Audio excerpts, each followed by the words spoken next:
Dr. Andrew Holness says the National Water Commission, NWC, is no longer a financial burden on the country's budget. Speaking this afternoon at a handing over ceremony of 12 water trucks to the commission, Dr. Holness said the financial challenges that plagued the utility company for many years has been remedied. He cited improved management at the commission.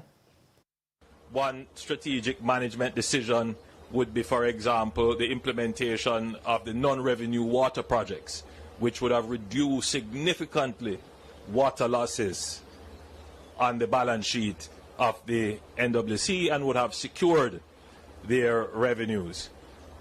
But we have also taken other important decisions that would have put our balance sheet, the NWC's balance sheet, in much better positions rather. For example, in terms of loans that we have taken and how those were financed.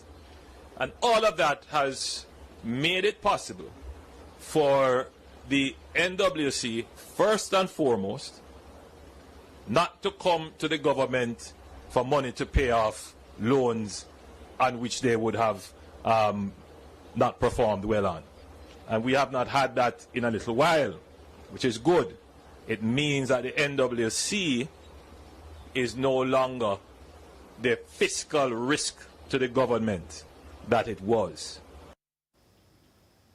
Now the new trucks will be deployed to Western Jamaica to aid in the delivery of water to communities ravaged by Hurricane Melissa.